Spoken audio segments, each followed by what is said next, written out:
All right, welcome everybody to the March GFCA Environment and Parks Committee meeting. Welcome if you're new to these. I'm Lisa. Winnie Frost is up there on your screen somewhere. We're the co-chairs for the committee. But if anyone has ideas of guest speakers that they would like to invite, topics you'd like to talk about, please let us know. We're welcome to whatever is interesting to the community. Today, we're going to talk about recycling because Catie Torgersen from the county is here from the Department of Public Works and Environmental Services, Solid Waste Management Team. She, along with other partners in the Supervisor Bierman's office and the Great Falls Park Out, Carolyn's here as well, have helped to plan this really great local event to be able to collect electronic waste here in Great Falls, the Great Falls Elementary School parking lot on the 21st. So she's going to talk more about that as well as the other county recycling programs. And that will be kind of a presentation for the first part of this meeting, and then we'll have time for Q&A with her, and then we'll do some other announcements and updates at the end for anyone who'd like to stick around. So thank you so much, Catie, and I will pass it off to you. All right, thank you. So I have a presentation to share. I've spent most of my time with the county, my career with the county, but actually I'm fairly new to the solid waste world. I spent most of my time with stormwater management, which I know is another popular topic in the Dranesville district.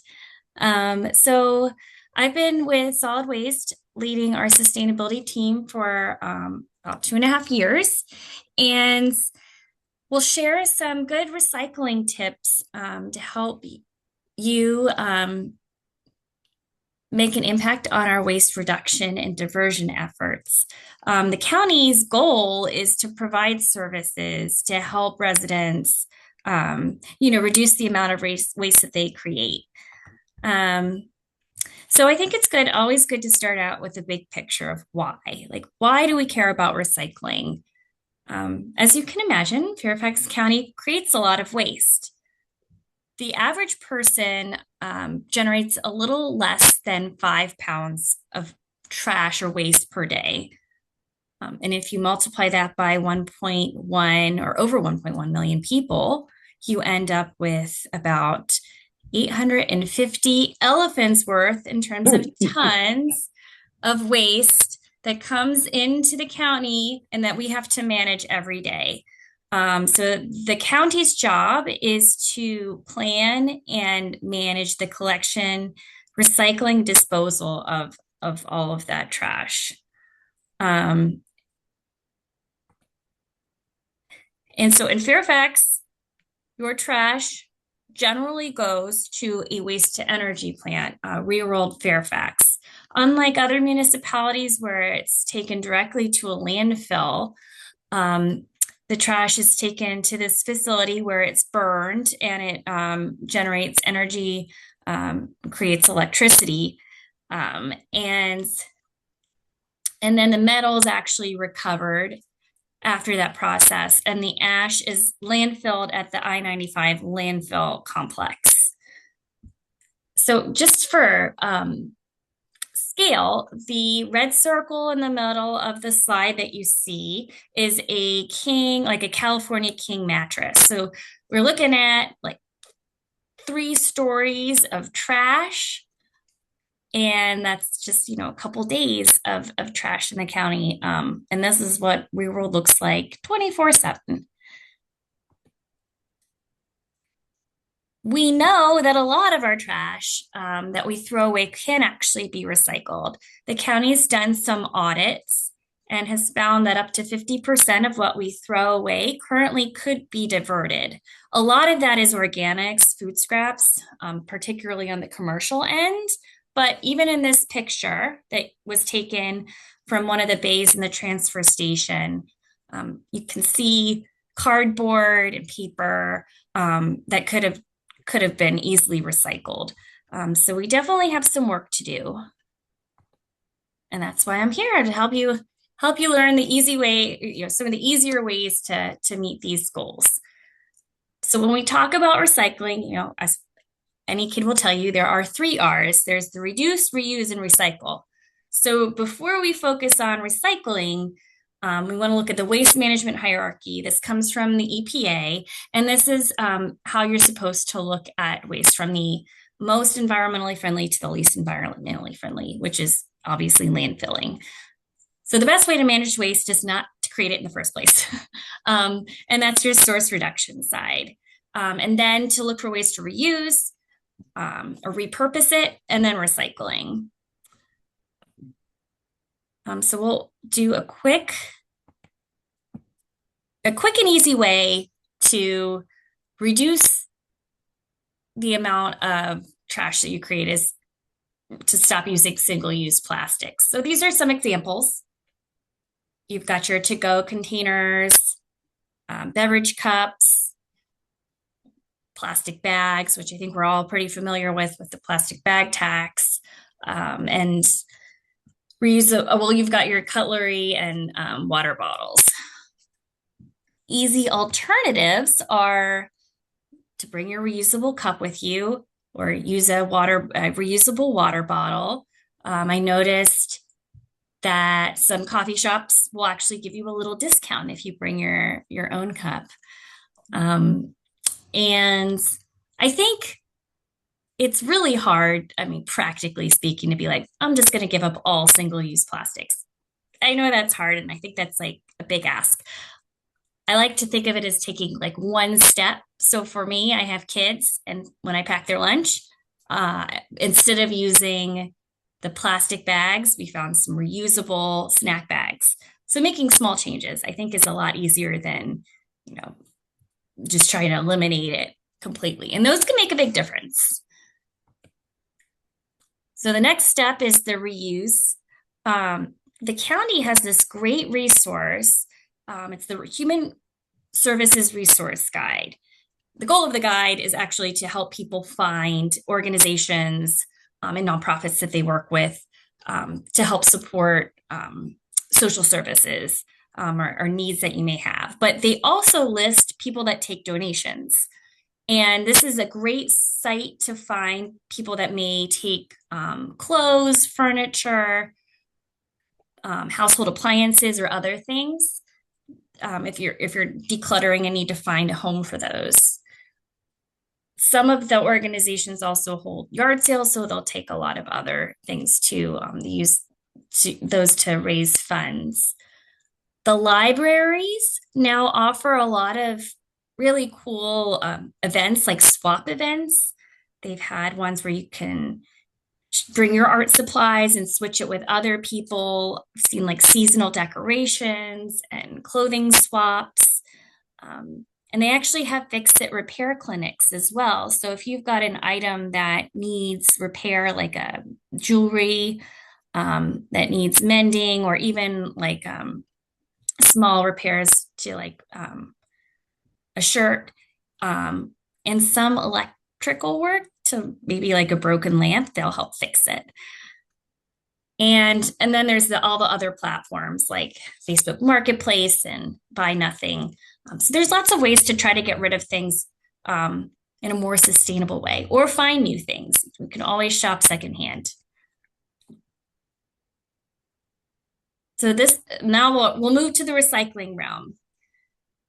Most people are pretty comfortable with the majority of the items that go into the curbside recycling. And the county does not own a recycling facility called a materials recovery facility. We rely on several regional facilities that are privately owned. So when we talk about recycling and give out like flyers and things that can be recycled, we are conservative and make sure that all of the recycling facilities in the region accept them. The first thing I think most people are very familiar with is metal, right? You can recycle your metal cans, your aluminum cans. Actually, they are very, very recyclable and profitable. So an aluminum can becomes a new aluminum can within like 60 days. It's pretty amazing. Paper, cardboard, and are also very recyclable. Those can go in your curbside cartons, including Tetra Packs. Some people I know don't know that. So the Tetra Packs are like your like soup broth that comes in, and it's got like the shiny metal inside. Those are accepted curbside as well. And the difficulty comes with the plastics. So we'll dive into those more. Um, Very quickly, that, to keep your recycling, um, to do it right, just make sure that everything's empty, clean, and dry. You can keep the lids on and don't put them in plastic bags because that will most likely not be recycled. And I know that's a big, the park out in particular emphasizes that, but that's a big challenge that we continue to run into. And this is recycling around plastics. We try to focus on the shapes of the plastics and say the long necked or bottles.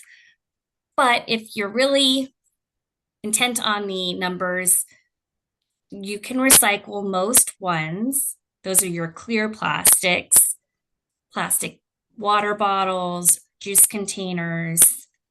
A new one as of this year, or I guess last year, are large to-go beverage cups, like you would get like a large iced tea or cold coffee in, can go into the recycling, curbside recycling now, along with coffee cups.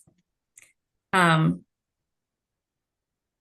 that was, I guess, a partnership with the people that create those. So now those can be recycled.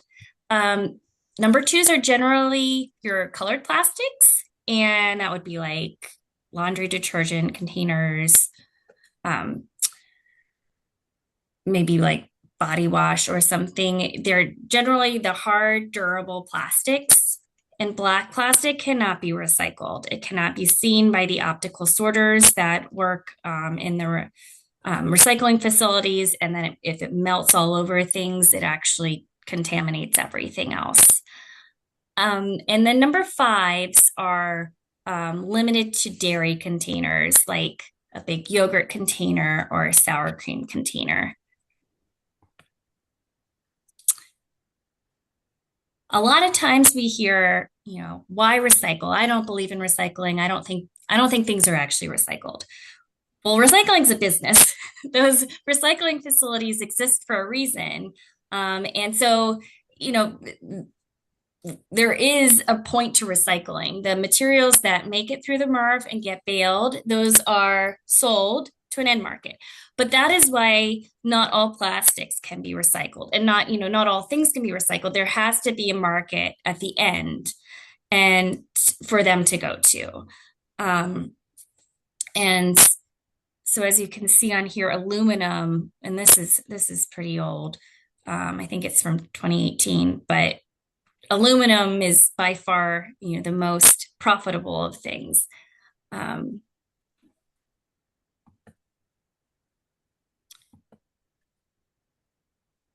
And I will, oh no, hold on, I will pause this for you. I'll spare you the details. I'll send this to you all so you have it. The county's collection goes to waste management. And that's one of the MRFs in the area. And the reason I'll send you this video, it's a brand new MRF. So MRF is a material recovery facility, and it showcases like the types of basic machinery they use now. It's largely, they're using like AI and optical sorting to sort out things, and they can actually program the machinery to find and target certain things, which makes it easier for them to pivot when the markets change. It's very cool. And so I'll send it. It's just a 6-minute video. But basically, right at the end of the recycling, everything is baled and gets ready to be shipped out to different end users. And this is just a reminder about why we don't want plastic bags in the recycling. They get stuck in the machinery and it shuts down the plants, and it's dangerous to both the workers. The other thing we encourage people to do is if you're not sure if it can be recycled, just, it's better to throw it out.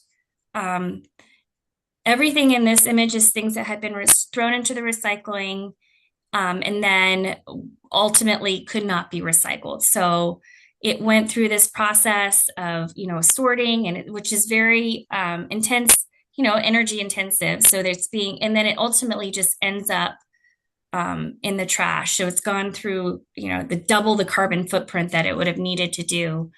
And it can contaminate other things. I mean, some of these things are actually very dangerous to have in the recycling. So when in doubt, throw it out, especially related to the curb. And that is what the county's here for. The county is here to help you get rid of those harder to dispose of things that can't go into the curbside recycling. Some collectors accept glass now, but not all. And the county has the Purple Can Club, which collects, this very clean glass that can be sold to a third party that recycles it. And the glass that you throw into a purple can be a new glass container within 30 days. And as just a reminder, most of your yard waste, if you get curbside collection, actually comes to the county, where it's transferred to a commercial composting facility. But we do mulch, brush, and leaves on site. And that mulch is available for free to residents. We also encourage people to just mulch on site if you've got a lawnmower that's able to do that. It's good for your yard. It's more efficient, and it saves you time, and it's better for the environment overall. And then we also offer food scrap collection. I think the closest one to you all would be the McLean Market, that's farmers market, which is seasonal. But if you're already making a trip there, you can collect your food scraps and drop them off for free. And there are third parties or like private collectors that'll collect organics as well. All right, so we have 2 facilities that offer recycling services that are mostly free to residents. 66 has the most flexible hours, and you can go to either website or our website to find the hours that they're open. And we take a lot of different things. Oil-based paints, pesticides, fertilizers, basically household hazardous materials, some cleaners.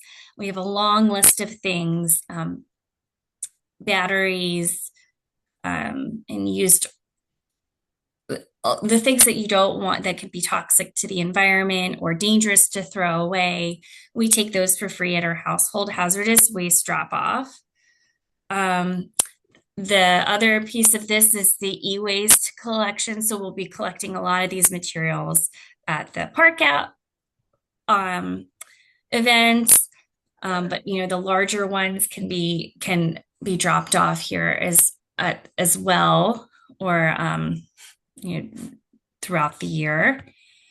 We also take waste oil, whether it be automotive oils or even cooking oil, scrap metal, and that can just be your basic, pieces of metal, or white goods like a dishwasher or a refrigerator. There's just a small charge if it has to be drained free on. We also take small amounts of construction debris from residents doing like minor renovations, as well as residential tires.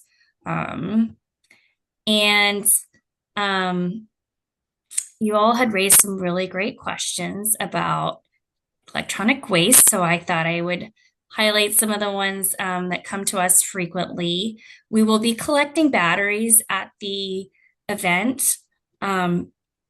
Batteries pose a really big safety risk to the solid waste or recycling industry.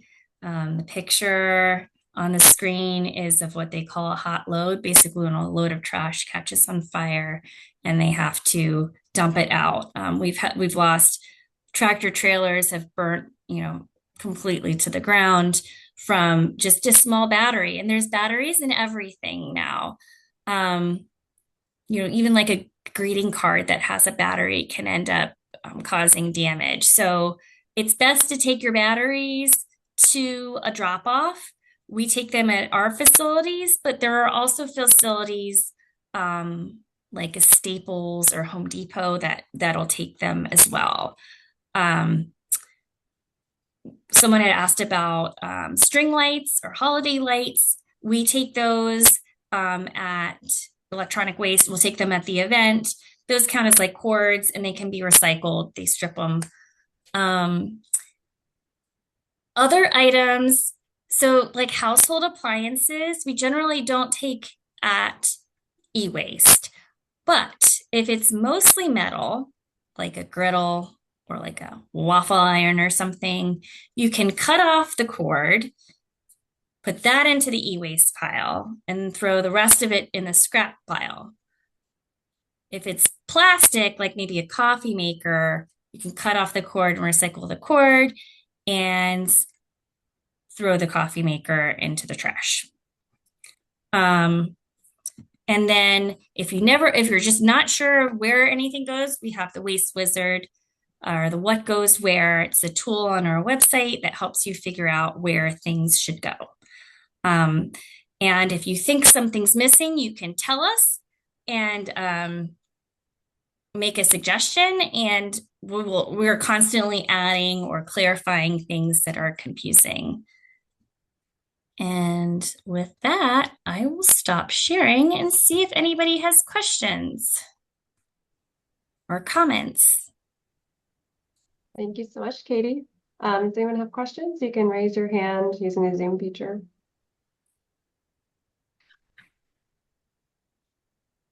This is Tim. So one question is, when one recycles cardboard or paper, uh, should you be ripping taking the taping off if you can, or the shipping labels off if you can, or any adhesive parts of the package off if you can, or just recycle it as is? Yes, if you can take those off, please do. Generally, they try to, right, the better the quality, the more money they'll get, right? The more Right. likely it'll be recycled well. So, if you can, but you don't have to go crazy. If you can't get it off completely, just do your best. Break them down and, so that they don't take up as much room, and that'll help save room in the recycling truck as well as your bin. Jerry, I think you were next. Yeah, Katie, my wife and I have got a bunch of old Christmas tree lights to get rid of at our pickup here in March. Do we need to take the glass bulbs out first? No, you can leave them in You there. want to? Oh, good. That Mhm. makes it easier. Yes. Go ahead. Walter had a question next, and then you, Julie. Okay, thanks. Katie, could you put the in the chat the Waste Wizard link? Yes, I I will love put, that. yes. I I will love drop that in there. And I will also put the video link in there as well. awesome, thanks.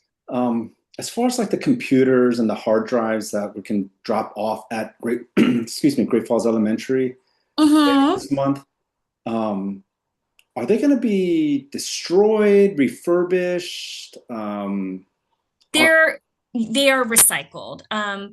So they'll break them down. We have a vendor, and um, they don't like shred them, but we take them, they're put into like a secure truck and they go directly to the vendor. So, and the vendor is breaking them down. breaking them down as far as like even the hard drives? Like I'm Yes, just they're wondering, breaking them down. They're going to disassemble them and then sell the materials by material. okay, should we like try to reset these machines or hard drives to have nothing I on? mean, if you can, I think if you can clear them, that's best, but you don't have to like, if you can't turn it on, it's okay, but it's best if you can clear them. So so the third party vendor is not going to provide like any type of like certificate of destruction or No, no, they won't provide a certificate of destruction. They don't do like there are ones that'll do like the secure shredding of the materials, but yeah. these are they're they're taking them apart for Okay. So they're the not really materials interested to within see them. what's on it. They're just going to disassemble Right, it, right, use it for exactly. the They'll just critical minerals. exactly. That is exactly what they want. All right, got it. Got it. Yeah. Thanks. Hey, Julie, you had a question? Yes. So what does one do with furniture like a broken chair? So not a whole sofa, but a broken chair, armchair kind of thing. What would one do with that? That can be taken, well, you can do a couple of things. I think if you can disassemble it yourself and jam it into into your curbside recycling, that's an option, like if it's a small chair. Well, that Otherwise, recycling, sorry, did you say recycling? no, just into your regular trash. Trash. If it's small, you can take it apart. Mhm.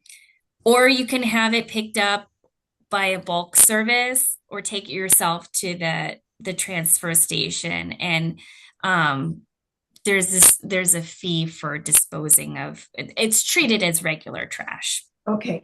And did you say earlier on that all plastic bags should be put in the trash, not in the recycling? Did you say that?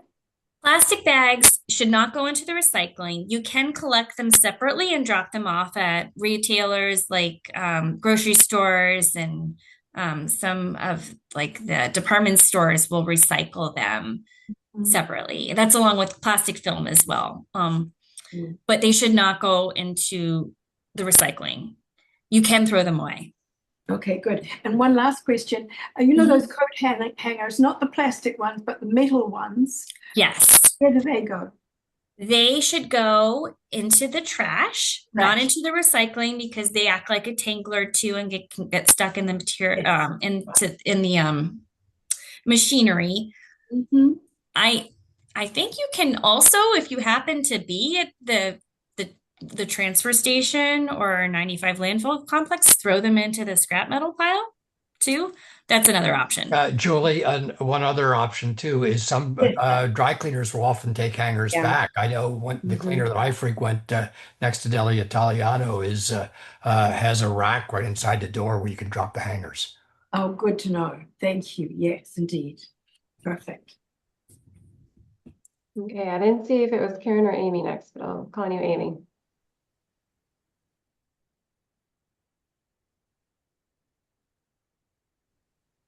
Thank you. Two questions for you real quick. One, who are the retailers that are most helpful? For example, I know Mom's Organic, they have, I don't know, 7 or 8 bins that you can take batteries, coat hangers, stuff like that, and you can separate it. And they seem to be doing it voluntarily. But do you have partners like that, like at grocery stores? And I'm sorry if you covered that earlier and I didn't hear you. And and secondly, what's the most, if you could pick out 1 or 2 of those items that are most critical environmentally, what would you say were the ones that were most critical? So who's the partner, the commercial partner that helps you the most, and what's the most critical item? In terms of commercial partners, right now, that is not something we've done. Most of our code enforcement is around residential. So that's kind of where our focus has been in terms of outreach. But we do get recycling data from retailers. And Do they have incentives, Katie? well, I'm sorry, I asked you too many questions. I'm gonna let you. no, I'm trying to think of Sorry. the best way to, um, there, no. All right. To be completely honest, right? Like It's if okay. they are under the same, right? They get a collector too. Um, and so maybe it depends on if they have like a contract with a collector that, incentivizes recycling and with discounts, for maybe the more that you recycle or divert, you get a certain amount of discount. Um, but but they are required by code, and I'm gonna kind of I'm speaking in generalities here because I'm not the enforcement side of things. They are required to recycle like principal materials. So if they generate a lot of cardboard, that would be what they're required to recycle. Um, in terms of commercial sites, and we are working with that. We're working with um, trying to better understand that market and then how we can support them. They collect for residents. That's why I'm saying it. Because you can take your stuff as a resident. Right. So Yeah. and then there are really good partners like that. I know there is moms, and we've looked at trying to kind of expand collection sites like that. One of them was batteries. We're a team of 4 right now, so the bandwidth isn't there, and a lot of it, but it's definitely something we'd like to pursue. Right. And just so you know, like there are other ones that I know. I mean, this is not an exhaustive list. And that's something, again, also something we'd like to build. Batteries, there's a nice website that I'll put in here as well, that lists battery partners, that'll accept drop-offs like that. I think maybe Target and Walmart, depending on which ones you go to, may have drop-offs as well. And then there are other ones that are just internally are really good, have sustainable practices, with food donations and food rescue and things too. Thank you. And then is there any particular, I guess you think electronics might be the most critical in terms of the environment? Would you say? I just don't understand, so I'm curious what you think. Sure. I think, well, in terms of safety, right, batteries are probably the top one in terms of things that can cause the most damage. And then I think if you look at, probably you're right, like electronic waste, things that have those, the vital, and I'm Earth gonna like element. the precious metals and things that take, they not only are they hard, they're hard to get, but they're hard to extract. They have a lot of, they can create a lot of impacts to the environment. And so yes, I do think those are probably really important too. And we try to make it easy for people, right, to do that and to bring them to us. There's no cost. So that's hopefully, and this drop off will hopefully help too. Thanks, Katie. Thank you. And this I had no idea we had all these resources available. Thank you very much for communicating that to our community. We'll try to amplify it for you. Thank you. Sure. Karen, go ahead. Oh, you mentioned that the I-66 transfer station would take oil-based paint. What about non-oil-based paint?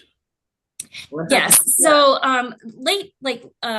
latex paint, you can, if it's like mostly dry, you can, pour it out and let it dry out. But they'll also take that too. Because collectors don't really want you putting that. It's okay to throw away, but it can create such a mess. You can drop that off at the regular with the paint, And the also, at HHW. Mhm.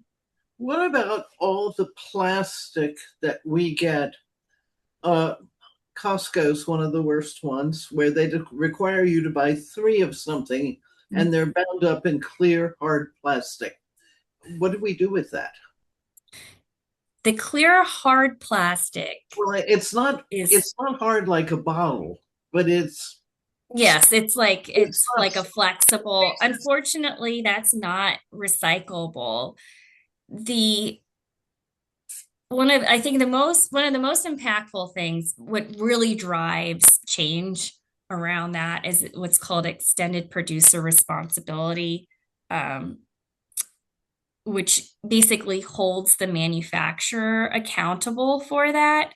And we don't have that in our state. So like if, for example, some of there's extender, which EPR, says that if you sell something with an automotive, like an auto battery, you have to take it back for free because you have to take it back and then recycle it. It's like stewardship programs, but those are driven by code. So that has to come in through law. And so it's a big challenge, and it's really hard to avoid. Like I'd say, well, just to, try to avoid it, but it's really hard to avoid. I struggle with that too. Well, it is because, we're all capable of counting. And if the sign says must buy 3, you can take 3 off the shelf. You don't need them to be wrapped up in a piece of plastic, but they always are. Yes, I know. And you can see change, there's slow change, but a lot of the plastic film that's like on a pasta box, that's disappearing from some brands. I think there is a kind of a push to try to eliminate, plastic from some things. I know I've seen it's kind of driven by the people pushing it on to the producers, to do that. And it's very hard to avoid. Thank you. Go ahead, Jerry. I'll save my question. Me? Yes. Okay. Thanks, Catie. That was a really interesting presentation. I have to apologize. My short-term memory isn't what it used to be. So can you just review what your guidelines are for the most responsible way of disposing of batteries? Yes. Batteries. The best thing you can do, the long message is alkaline batteries, and I think they're zinc oxide, single-use batteries. If you tape both sides, you can throw those in the trash. All other batteries should go to a special drop-off.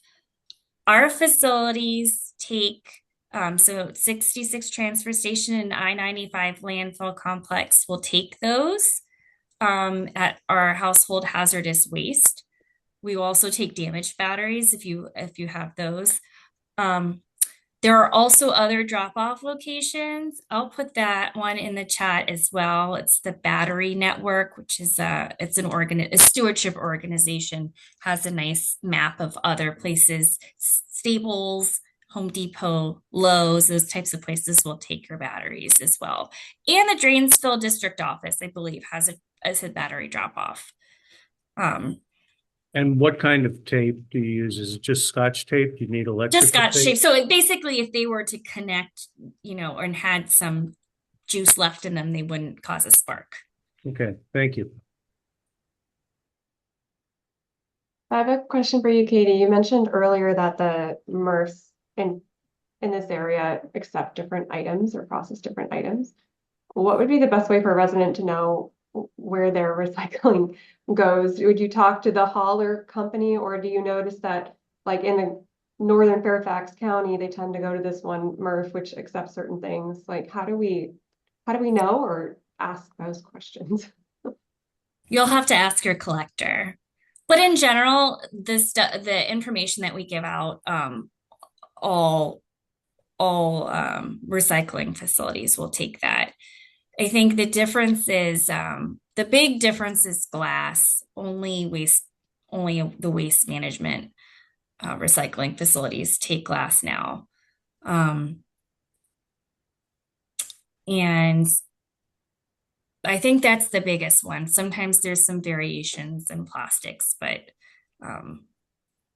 in general, they're all taking mostly the same things. Ellen, go ahead. Clamshell plastic. It's all your berries, your grapes, everything comes in these big salad, and it drives me nuts. And it really just goes to the trash, right? There's nothing else we can do. Yes. Yes, it goes into the trash. I know there's mixed messaging around there, but my understanding is recycling facilities see that as a low grade plastic that kind of contaminates the better, higher grade plastic, so they don't like it in there. Yeah.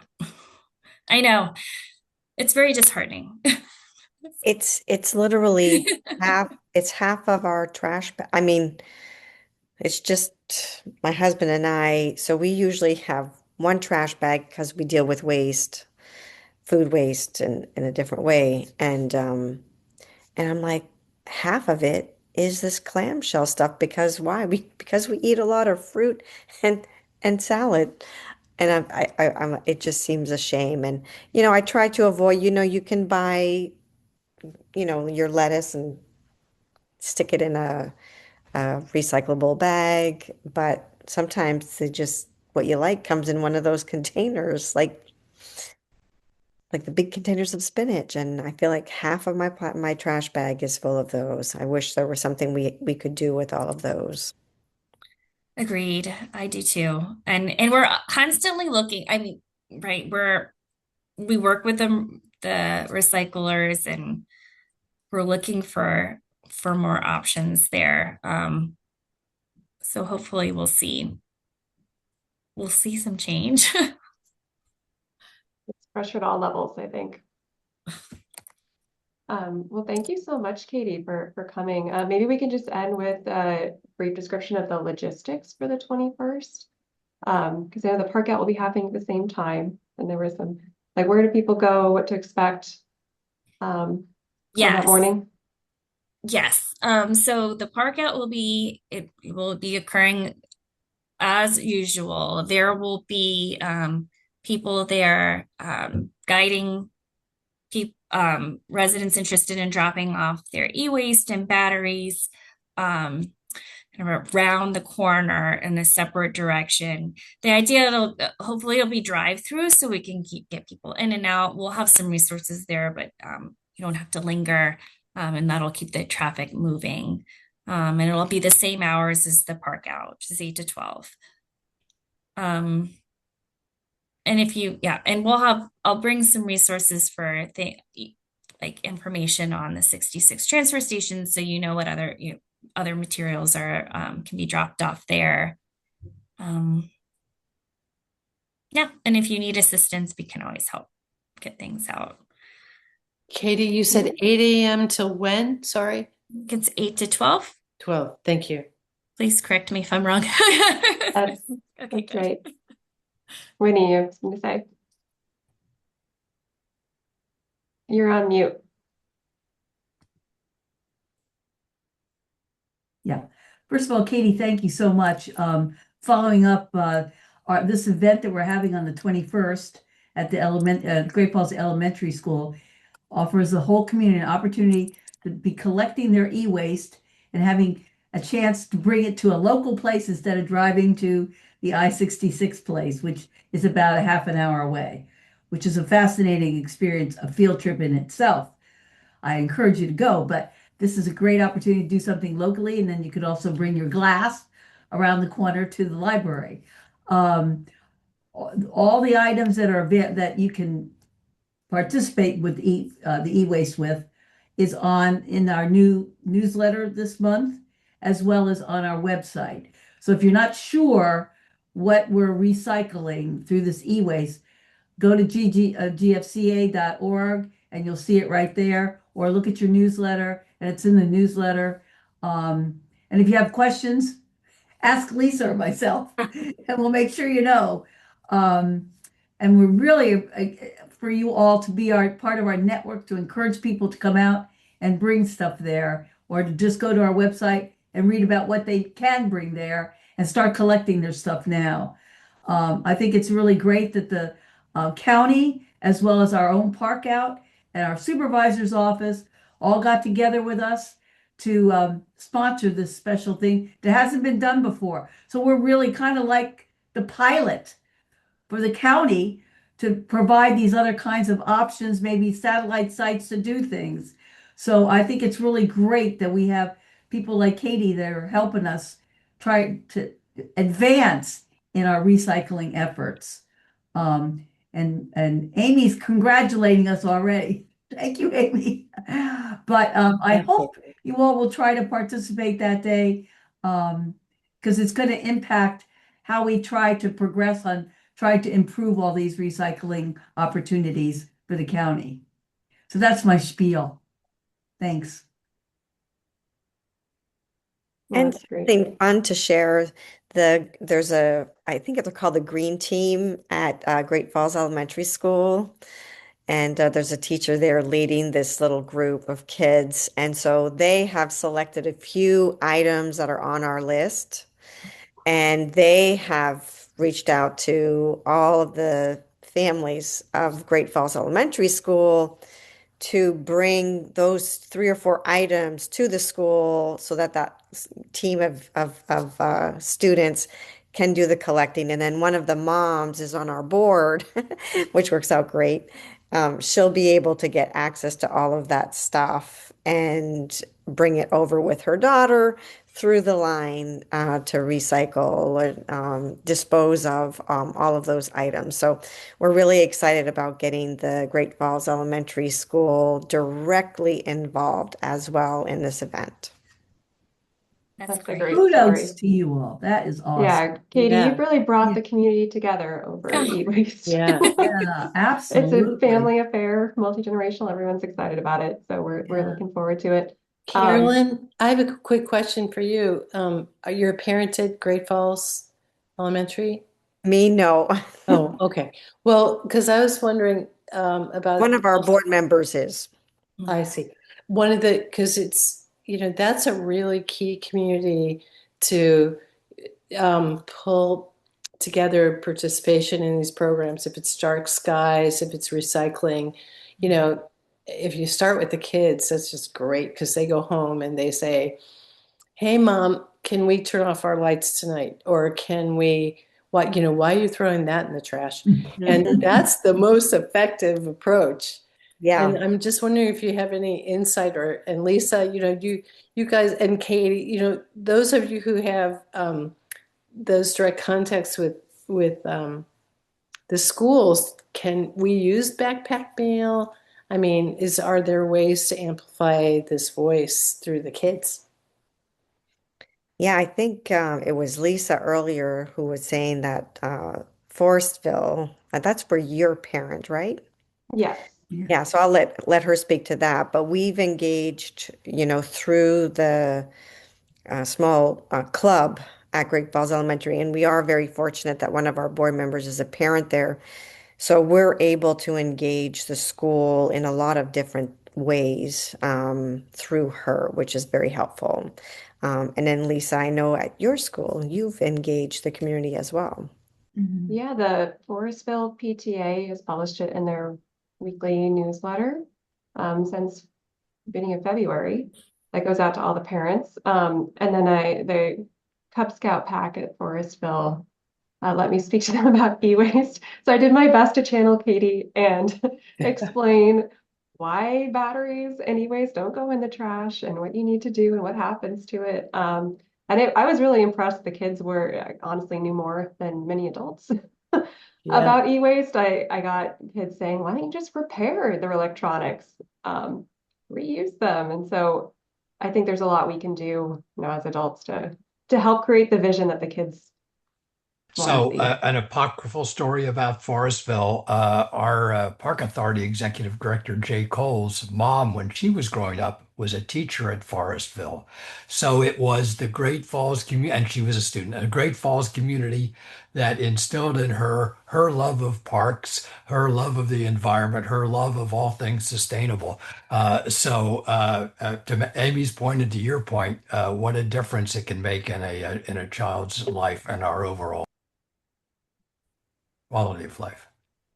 That's a great story. Yeah. And Um, the county, we do work with our FCPS public schools kind of counterpart, which is Get to Green, and that's their effort to meet the sustainable goals of the county through the public school system.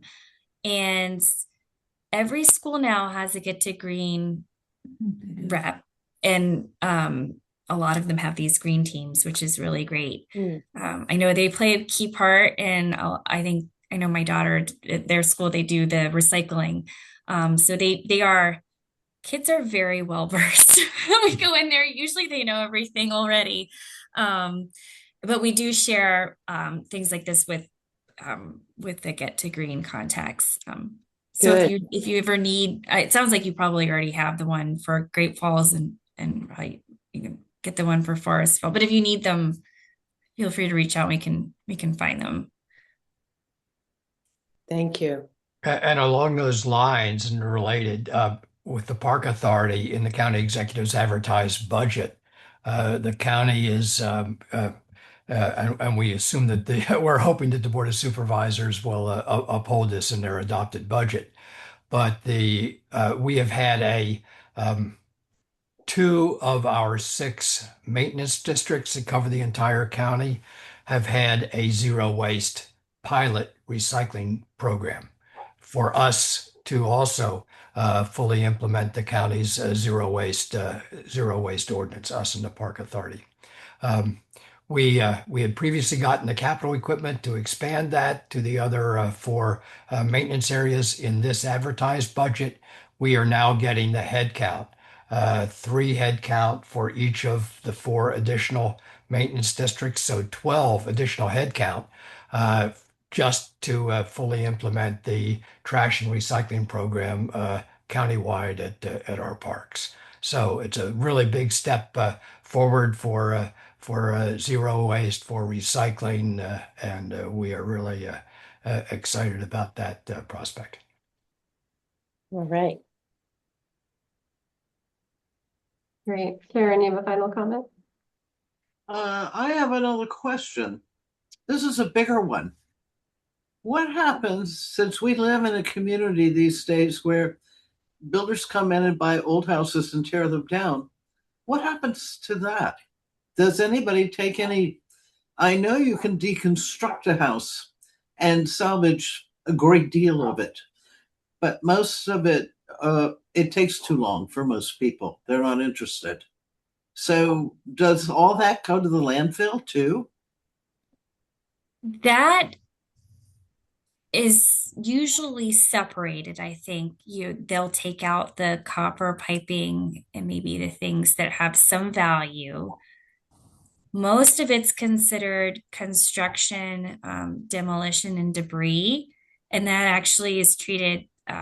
It's like special waste. It can't go to the land, the standard like waste to energy plant.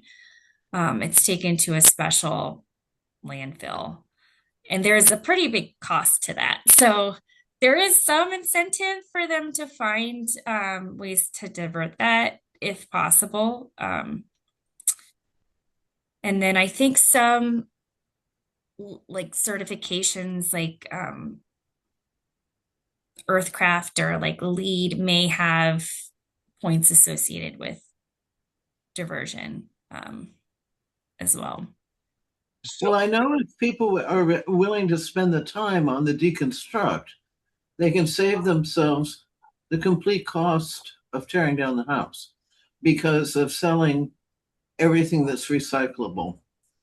But most people are not willing to put in the 3 or 4 months it takes to do a deconstruct. So the bulldozers arrive and it turns into broken up garbage and it's all mixed up in there. And it should be something that the county should take action on, that if you refuse to deconstruct and salvage, then you should pay extra to dump it. And so we can't take construction and demolition debris. It goes somewhere separate. They actually, if someone dumps that on the floor, of like the tipping floor, they'll make them pick it up and put it back because there is a higher fee to that. And that is actually, we did have a zero waste strategies that we put together to meet our zero waste goal of 90% diversion. And that was one of them, is construction, demolition, and debris. That's an ongoing issue.